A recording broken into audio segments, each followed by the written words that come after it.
அனைவருக்கும் வணக்கம். இன்றைக்கி நாம் 4ஆம் வகுப்பு தமிழ் பயிற்சி நூல் பருவம் 3லிருந்து தொகுத்தறி மதிப்பீடு இதை தான் நம்ம இன்றைக்கி பார்க்க போகிறோம். முதல்ல எழுத்துக்களை முறைப்படுத்தி அதை ஒரு சொல்லாக எழுதுகிறோம். இணையம், மின்விசிறி, மரங்கொத்தி. அடுத்து இங்கே இருக்கிற இந்த ப்ராக்கெட்டில் கொடுத்துருக்கிற இந்த சொல்லுக்கான எதிர் சொல்லை எடுத்து எழுதுனா அந்த தொடர் முழுமையடையும். மின்னணு பொருள்களை மறுசுழற்சி செய்தால் எந்த இன்பத்தோட எதிர்ச்சொல் துன்பமும் இன்றி வாழலாம். குழந்தைகளே, வழக்கமான ஆய்வுகள் போல் அல்லாமல் பழமையாக எதிர்ச்சொல் புதுமையாக முயற்சி செய்யுங்கள் என்றார் ஆசிரியர். கவிநிலா, இதோ உங்களுக்கு ஒரு பெரியவுடைய எதிர்ச்சொல் சிறிய பரிசு என்று சிட்டுக்குருவியை கொடுத்தாள். அடுத்தது ஒரு எழுத்தை சேர்த்து ஒரு புதிய சொல்லை உருவாக்குறோம். இங்கே கல்வளம், இங்கே டாவை போட்டால் கடல் வளம், இங்கே பாடுராணி, இந்த இடத்துல இட்டு போட்டால் பாட்டுராணி, இங்கே பாலர், இங்கே வாவை போட்டால் பாவலர். ஒரு எழுத்தை நீக்கி புதிய சொல்லை உருவாக்குறோம். இங்கே கரும்பு, இதில் இந்த ரூவை எடுத்துட்டா கம்பு. பட்டம், இதில் இட்டை எடுத்துட்டா படம். பாடநூல், இதில் இந்த நூவை எடுத்துட்டா பாடல். அடுத்து பொருத்தமான சொல்லை இணைக்கிறோம். சந்திராயன் அப்படின்றது ஒரு செயற்கைக்கோள். கணினியில் நம்ம மின்னஞ்சலை அனுப்பலாம். மெய்யினுடைய இன்னொரு பொருள் உடல், உண்மை, 2 பொருள் இருக்குது. அப்போ இதில் உடல்ன்றதை நம்ம இங்கே மேட்ச் பண்ணிக்கிறோம். கபடி சடுகுடு. பாட்டுராணின்னு பரிசு வென்றவர் காகத்துக்கு தான் அந்த பரிசு கிடைத்தது, பாட்டுராணி அப்படின்ற பரிசு. அடுத்து சொல்லுக்குள் சொல் உருவாக்கி எழுதுறது. பறவை, கப்பல், இதில் என்னென்ன புதிய சொற்கள் வரும் அப்படின்னா பறவை, கப்பல், அப்புறம் கல், பல், இந்த மாதிரி புதிய சொற்கள் வரும். அடுத்து பாட்டு போட்டி, இதில் பாடு, போட்டி, பாட்டி, போடு, இந்த மாதிரி சொற்கள் வரும். பல்லாங்குழியில் பல்லு, குழி, பலா, பங்கு. வேறுபட்ட சொல்லை வட்டமிடுக. முகநூல், மின்னஞ்சல், புலனம், இதெல்லாம் நம்ம ஆன்லைனில் பயன்படுத்துறது. அஞ்சல் அட்டைன்றது நம்ம கையால் எழுதி போஸ்ட் பண்ணுறது. அப்போ இது வேறுபட்டது அஞ்சல் அட்டை. பாண்டியாட்டம், கபடி, ஏறுதழுதல், பல்லாங்குழி. இதில் பாண்டியாட்டம், கபடி, ஏறுதழுதல் 3மே வெளியரங்க ஆட்டம். பல்லாங்குழின்றது உள்ளரங்க ஆட்டம். குருவி, கூடு, மரம், இதெல்லாம் இயற்கையோடு சம்மந்தப்பட்டது. பேருந்து செயற்கை, அது ஒரு வாகனத்தோடு சம்மந்தப்பட்டது. அதனால் பேருந்து இங்கே நம்ம வட்டம் போடுறோம். சரியானதை தேர்ந்தெடுக்கிறோம். சரியானது சிறுவர்கள் விளையாடினர். இப்போ இங்கே சிறுவர்கள் அப்படின்றது யாரை குறிக்குதுன்னா அவர்கள் உதைத்த பந்து பள்ளத்தில் விழுந்தது. கணினியின் காட்சியை பார்க்க உதவுது. கணினியில் காட்சியை பார்க்கறது அந்த ஸ்க்ரீனு, கணினி திரை. பாட்டு போட்டி வெற்றி பெற்ற பறவை எது? பாட்டு போட்டியில் வெற்றி பெற்ற பறவை காகம் தான் அந்த பாட்டுராணி என்ற பரிசை பெற்றுச்சு. அடுத்து வரும் சொல்லை எடுத்து எழுதுகிறோம். இங்கே குரங்கு, குருவி, விறகு, அதாவது முடிகிற எழுத்துலேருந்து ஆரம்பிக்குது. கூலை முடியுது, இங்கே கூலை ஆரம்பிக்குது குருவி. இங்கே வீலை முடியுது, இங்கே வீலை ஆரம்பிக்கிறாங்க. அந்த மாதிரி இந்த கூலை முடியுது, அப்போ கூலை நம்ம ஆரம்பித்து ஒரு வார்த்தை எழுதணும். குளம், குப்பை, குளவி, இந்த மாதிரி கூலை வர வார்த்தை எது வேணாலும் எழுதிக்கலாம். இங்கே பருந்து, தூளை முடியுது, இங்கே தூளை ஆரம்பிக்கிறாங்க. துடுப்பு, பூவில் முடியுது, பூவில் ஆரம்பிக்கிறாங்க. அதே மாதிரி இங்கே கையில் முடியுது, அப்போ கையில் வர வார்த்தை கை கடிகாரம், கைப்பை, இது வேணாலும் எழுதிக்கலாம். மிளகுல பார்த்தீங்கன்னா அதே மாதிரி இங்கே கடைசியாக தையில் முடியுது. அப்போ தையிலேருந்து வர வார்த்தை தைப்பொங்கல், இல்லை தையல், தை திருநாள், இந்த மாதிரியான வார்த்தைகளை எழுதிக்கலாம். அடுத்து படத்தை பார்த்து தொடர எழுதுகிறோம். இங்கே என்ன படம் இருக்குன்னா எறும்பு வேலைகள்லாம் செய்து, எறும்பு இங்கே ஓய்வு எடுக்குது, எறும்பு நடந்து போகுது, எறும்பு செடிகளுக்கு தண்ணீர் ஊற்றுகிறது, எறும்பு சமையல் செய்கிறது. இந்த மாதிரி எறும்பு பற்றின தொடரை நம்ம எழுதுகிறோம். நான் என்ன எழுதியிருக்கேன்னா எறும்பு செடிக்கு தண்ணீர் ஊற்றுகிறது, எறும்பு உணவு சமைக்கிறது. இது மொட்டு நிலையருக்கான தொகுத்தறி மதிப்பீடு. இந்த படத்தோட தொடர்பு படுத்தி இங்கே இருக்கிற சொல்லை இணைச்சி எழுதுகிறோம். இது முத்து, இங்கே மாலை சேர்த்தா முத்து மாலை. இது ரோஜா, இது மலர், ரோஜா மலர். பசு, நெய், பசு நெய். குறிப்பை கொண்டு இந்த கட்டத்தை நிரப்புறோம். குறிப்பு என்னென்னா உறவினர்களுக்கு எழுதுவது கடிதம். அப்போ அந்த 1ல் கடிதம் என்ற வார்த்தை எழுதுகிறோம்.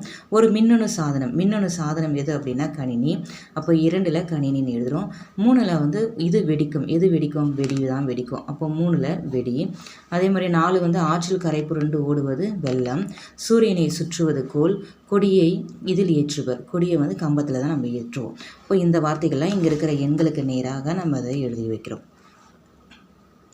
சரியான சொல்லை தேர்ந்தெடுத்து எழுதுகிறோம். மெய் என்பதன் பொருள் யாது? மெய் அப்படின்னா உண்மை. அடிக்கோடிட்ட சொல்லுடைய பொருள் என்னன்னு கேட்குறாங்க. இது இன்னல் அப்படின்னா துன்பம்.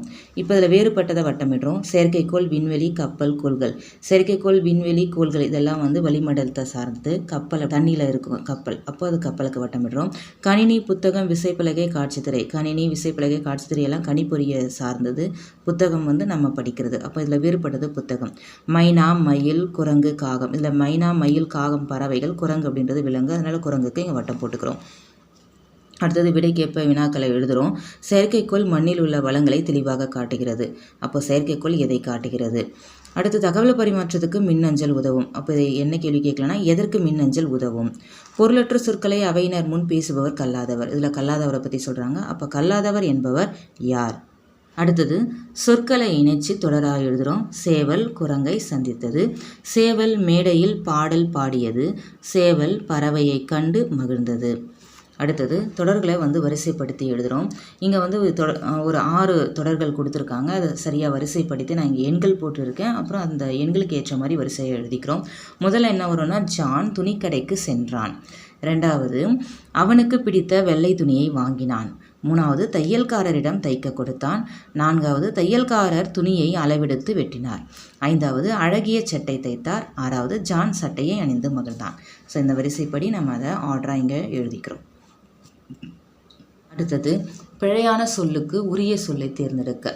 அதாவது இங்கே பிழையாக இருக்கிற சொல்லுக்கு சரியான சொல்லை நம்ம தேர்ந்தெடுத்து எழுதுகிறோம்.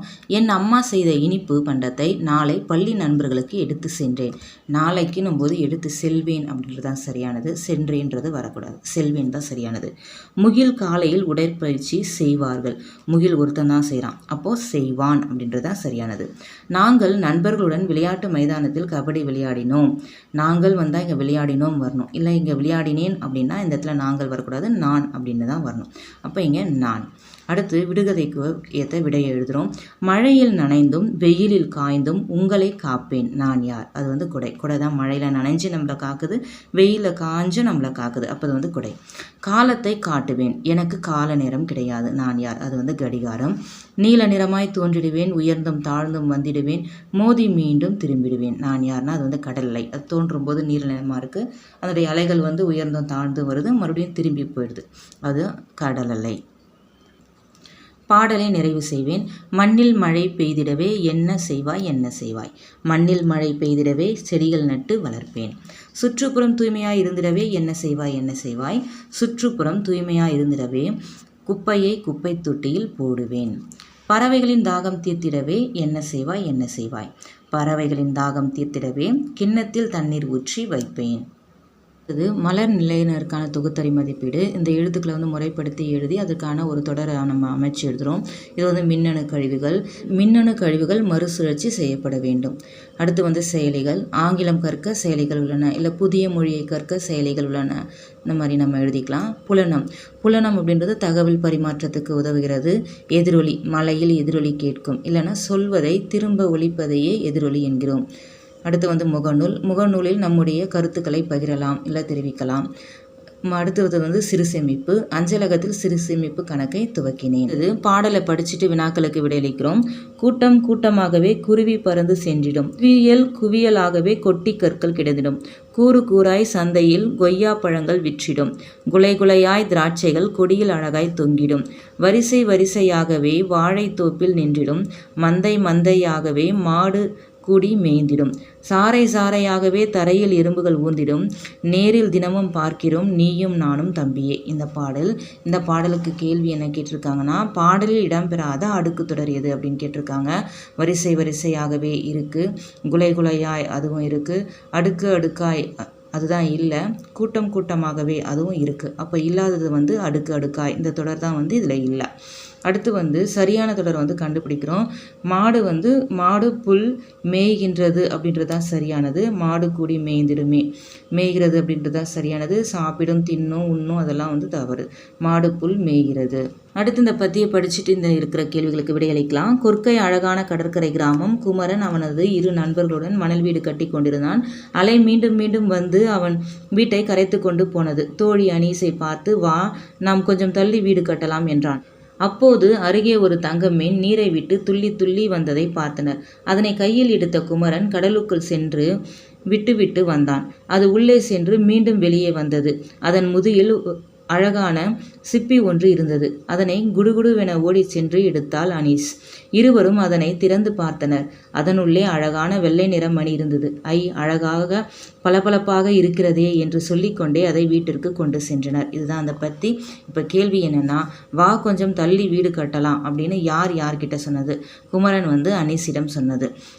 விட்டு வந்தான் அப்படின்றது எதை குறிக்குது அப்படின்னா, அந்த தங்க மீனை எடுத்துகிட்டு போயிட்டு அந்த கடலுக்குள்ளே விட்டுட்டு வந்தான். அந்த தங்க மீனை எடுத்துகிட்டு போயிட்டு அவன் கடலுக்குள்ளே விட்டு வந்தான். அப்போ மீனை கடல் நீருக்குள் அனுப்பியதை தான் சொல்கிறாங்க. அடுத்து வந்து இந்த பாடலை படிச்சுட்டு வினாக்களுக்கு விடையளிக்கலாம். கலைகள் வளர்த்த நாடுங்க, கலைகளை நாளும் போற்றுங்க. கைகளை சேர்த்து தட்டுங்க, கைகளை உயர்த்தி சுழற்றுங்க. தோகை விரித்து ஆடுங்க, வில்லு பாட்டு பாடுங்க. பண்பால் உயர்ந்த நாடுங்க, பாடலை பாடி மகிழுங்க. இந்த பாடலில் போற்ற வேண்டும் அப்படின்னு கூறப்படுவது எது? போற்ற வேண்டும் அப்படின்னு சொல்கிறது வந்து கலைகள். கலைகளை நாளும் போற்றுங்க. அப்போ கலைகள். பாடலில் எந்த பாட்டு பாட வேணும் அப்படின்னு சொல்லப்பட்டிருக்கு அப்படின்னா வில்லு பாட்டு பாடுங்கன்னு சொல்கிறாங்க. அப்போ அது வந்து வில்லு பாட்டு. பாடலில் தோகையை விரித்து ஆடுங்க அப்படின்னு கூறப்படும் ஆட்டம் எது? தோகையை விரித்து ஆடுறது வந்து மயிலாட்டம். அடுத்தது இங்கே ஒரு விளம்பரம் கொடுத்துருக்காங்க. டெங்கு கொசுவை ஒழிப்போம், காய்ச்சல் வராமல் தடுப்போம். தண்ணீரை காய்ச்சிய பின் குடிக்கவும், காய்ச்சல் இருந்தால் உடனே மருத்துவரை அணுகவும். குளிர்பதன பெட்டியின் பின்புறம் வெளியேறும் தண்ணீரை அப்புறப்படுத்தவும். உரல், தேங்காய் மட்டை, நெகிழிப்பை போன்றவற்றில் தண்ணீர் தேங்கி நிற்காமல் பார்த்து கொள்ளவும். இதுதான் அந்த விளம்பரம். இப்போ இதுலேருந்து கேள்வி என்னென்னா, சரியான விடையை தேர்ந்தெடுக்க. அறிவிப்பின் மூலம் நீங்கள் அறிந்த செய்தி என்ன அப்படின்னா டெங்கு கொசுவை ஒழிப்பது தான் நாங்கள் அறிந்த செய்தி. அடுத்தது, டெங்கு காய்ச்சல் வராமல் இருக்க எதனை ஒழிக்க வேண்டும் அப்படின்னா கொசுவை தான் ஒழிக்கணும் டெங்கு காய்ச்சல் வராமல் இருக்கிறதுக்கு. இல்லை பொருந்தாத தொடர் எது அப்படின்னு கேட்குறாங்க. பொருந்தாதது வந்து சாக்கடை கால்வாய்களை அசுத்தமாக வைத்திருக்க வேண்டும் அப்படின்றது பொருந்தாது. சுத்தமாக வைத்திருக்க வேண்டும் தான் வரணும். அசுத்தமாக அப்படின்றது தான் பொருந்தாது. அடுத்தது இங்கே ஒரு வங்கி படிவத்தை நிரப்ப சொல்கிறாங்க. அன்று 2024 மார்ச் மாதம் 4ஆம் நாள் ஒரு பற்றி மாதிரி கொடுத்துருக்காங்க. இதில் வந்து நம்ம அந்த படிவத்தில் எப்படி எழுதுறதுன்னு எழுதுகிறோம். கிளைன்னு சொல்லும்போது சேலத்தில் கெங்கனாபுரம் பேரூராட்சி வங்கி கிளை. அப்போ கெங்கனாபுரம், அந்த கெங்கனாபுரம் தான் அந்த கிளையுடைய பேர். கணக்கு எண் இங்கே கொடுத்துட்ருக்காங்க. அந்த எண்ணை எடுத்து நம்ம இங்கே ஒரு கட்டத்தில் எழுதிடுறோம். நாலுன்னு சொல்லும்போது 2024 மார்ச் மாதம் 4ஆம் நாள். அப்போ 4/3/2024 அதுதான் வந்து தேதி. இன்னாருடைய கணக்கில் வரவுக்கான பெயர் வந்து அவங்க தாத்தாவுக்காக தான் அவன் கணக்கில் பணத்தை போட போகிறான். தாத்தாவுடைய பேர் வந்து செல்வம். அப்போ பேர் வந்து செல்வம். ரூபாய் எழுத்தில் வடிவில் எவ்வளோ ரூபாய் அவங்க செலுத்த போகிறாங்க அப்படின்னா 1000 ரூபாய். 2 500 ரூபாய் தாள் 1000 ரூபாயை செலுத்த போகிறாங்க. அப்போ இங்கே ரூபாயில் வந்து 1000, அதை எழுத்தால் எழுதுகிறோம் 1000 ரூபாய். பணம் செலுத்துபவரின் கையொப்பம், பணம் செலுத்துகிறவருடைய பேர் அவர் கையொப்பம் செல்வம் அப்படின்ட்டு.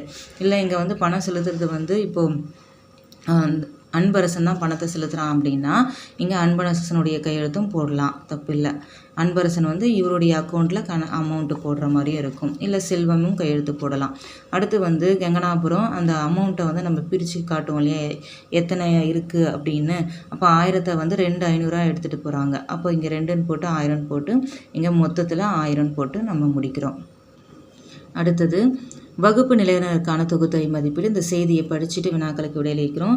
அம்பை மர சொப்புகள். இந்த சொப்பு சாமான்கள் மரத்தால் தயாரிக்கப்படுபவை. திருநெல்வேலி மாவட்டம் அம்பாசமுத்திரத்தில் கைவினை கலைஞர்கள் 18ஆம் நூற்றாண்டிலிருந்து தயாரிக்கிறார்கள். இவை கண்ணை கவரும் அழகிய இயற்கை வண்ணங்கள், நச்சு இல்லாத உட்பொருட்களை வைத்து தயாரிக்கப்படுபவை. இவற்றை மறுசுழற்சி செய்யலாம். தாழம்பு இலைகள், பதப்படுத்தப்பட்ட மரக்கட்டைகள் போன்ற இயற்கை பொருட்களிலிருந்து தயாரிக்கப்படுவதால் இவை நச்சுகள் கலக்காத பொம்மைகளாகின்றன. சொப்பு சாமான்களுடன் குழந்தைகள் விளையாடும் போது அவற்றை தவறுதலாக அவர்கள் கடித்து விட்டாலும் உடலுக்கு தீங்கு விளைவிக்காமல் இருக்கும் என்கின்றனர். இவற்றை தயாரிக்கும் கைவினை கலைஞர்கள் இப்பொருள்கள் புவிசார் குறியீட்டிற்காக விண்ணப்பிக்கப்பட்டுள்ளன. சரி, அடுத்து இதில் கேள்விகள் என்ன அப்படின்னா, மரபு சொப்புகள் எந்த ஊரில் தயாரிக்கப்படுகின்றன? அம்பாசமுத்திரம். திருநெல்வேலி மாவட்டத்தில் அம்பாசமுத்திரம். ஊருன்னு கேட்கறதுல நம்ம அம்பாசமுத்திரம் மட்டும் போட்டால் போதும். மரபு சொப்புகள் எவ்விதமான இயற்கை பொருட்களிலிருந்து தயாரிக்கப்படுகின்றன? இயற்கை பொருட்கள் வந்து தாழம்பு இலைகள், பதப்படுத்தப்பட்ட மரக்கட்டைகள் இருந்து தான் தயாரிக்கிறாங்க. அடுத்து மர விளையாட்டு பொருட்கள் தயாரிப்பவர்கள் யாருன்னா அவங்க கைவினை கலைஞர்கள். அடுத்தது இங்கே ஒரு உரையாடல். இந்த உரையாடலை படிச்சுட்டு வினாக்களுக்கு விடையளிக்கலாம். அம்மா சொல்கிறாங்க, செல்வி கடைக்கு போகிறேன், நீயும் வருகிறாயா? செல்வி என்ன சொல்கிறா? வருகிறேன் அம்மா, எனக்கு முதலில் ரொட்டி துண்டு வாங்கி தாருங்கள்னு கேட்குறா. அதுக்கு அம்மா வா வாங்கி தருகிறேன்னு சொல்கிறாங்க. பாட்டியின் மருந்து செல்வி கேட்குறா, அம்மா எதை பார்க்கிறீர்கள் அப்படின்ட்டு. அதுக்கு அம்மா சொல்கிறாங்க, பாட்டியின் மருந்து செல்வி அப்படின்னு சொல்கிறாங்க. செல்வி என்ன சொல்கிறா? அம்மா ஒவ்வொரு பொருளை வாங்கும்போதும் அதில் ஏதோ கவனித்து பார்க்கிறீர்களே, அது என்ன அம்மான்னு கேட்குறா. அதுக்கு அம்மா வந்து எல்லா பொருட்கள் மீதும் எத்தனை நாள்களுக்கு பயன்படுத்த வேண்டும் என்று நாள் குறிக்கப்பட்டு இருக்கும். இருக்கும். அதைத்தான் பார்த்தேன் செல்வி அப்படின்னு அம்மா சொல்கிறாங்க. செல்வி என்ன கேட்குறான்னா, அந்த நாள் முடிந்த பின் அந்த பொருட்களை பயன்படுத்தினால் என்ன ஆகும் அம்மா அப்படின்னு கேட்குறா. அதுக்கு அம்மா வந்து காலக்கெடு முடிந்த பொருள்களை பயன்படுத்தினால் அது நம் உடல் நலத்தை பாதிக்கும் சொல்கிறாங்க. இப்போ செல்வி என்ன சொல்கிறேன்னா, ஓ அப்படியா, இனி எந்த பொருளை வாங்கினாலும் காலக்கெடு நாளை பார்த்து தான் நானும் வாங்குவேன் அம்மா அப்படின்னு செல்வி சொல்கிறா. இப்போ கேள்வி என்னென்னா, செல்வியின் அம்மா எதை உற்று நோக்கினார்? எதை உற்று நோக்கினார்னா காலக்கெடு நாள், என்னைக்கு அது முடியுது அப்படின்ட்டு அந்த நாளை தான் அவங்க பார்த்தாங்க. காலக்கெடு நாளினை எவற்றில் பார்க்க வேண்டும்? எதுலலாம் பார்க்கணும் அப்படின்னு கேட்குறாங்க. உணவுப் பொருட்களில் மட்டுமா, மருந்து பொருளில் மட்டுமா, இல்லை தன் சுத்தத்துக்கு உதவும் பொருட்களில் மட்டுமா, இல்லை அனைத்து பொருட்களிலுமா அப்படின்னு. இப்போ வந்து நம்ம காலக்கெடு நாளை வந்து அனைத்து பொருட்களிலும் தான் நம்ம பார்க்கணும். ஒரு பொருள் மட்டும் இல்லை, எல்லா பொருட்களிலுமே நம்ம பார்க்கலாம். செல்வி எடுத்த முடிவு என்ன? செல்வி என்ன முடிவு எடுக்கிறான்னா, எந்த பொருளை வாங்கினாலும் காலக்கெடு நாளை பார்த்து தான் வாங்குவேன் என்று செல்வி முடிவெடுத்தாள். அடுத்தது இங்கே 5 தொடர்கள் இருக்குது. இந்த 5 தொடர்களை எந்த தொடர் முதல்ல வரும், இரண்டாவது வரும்னு முதல்ல நம்ம வரிசைப்படுத்திக்கிறோம். வரிசைப்படுத்திட்டு நம்ம கீழே அதை எழுதிக்கிறோம். முதல்ல வந்து கலை நிகழ்ச்சியில் பேச்சு போட்டு அறிவிக்கப்பட்டது, இதுதான் முதல் தொடர். ரெண்டாவது வந்து ஷாஜியா பேச்சு போட்டியில் கலந்து கொண்டாள். மூணாவது வந்து மேடையில் பேசும்போது தயக்கம் ஏற்பட்டு முழுமையாக பேசவில்லை. நான்காவது, அதனால் வருத்தப்பட்ட ஷாஜியாவை அவளின் நண்பர்கள் அச்சமின்றி உன்னால் பேச முடியும் என்று தன்னம்பிக்கையை கொடுத்தனர். ஐந்தாவது, அடுத்த முறை ஷாஜியா கலந்து கொண்ட மேடை பேச்சில் அச்சமும் தயக்கமும் இன்றி தன் கருத்தை முழுமையாக பேசினாள். இதுதான் அந்த வரிசை. இந்த வரிசைப்படி கீழே நம்ம இதை எழுதிக்கிறோம்.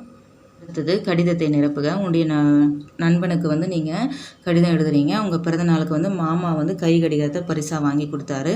அதை பற்றி உங்கள் நண்பனுக்கு நீங்கள் கடிதம் எழுதணும்.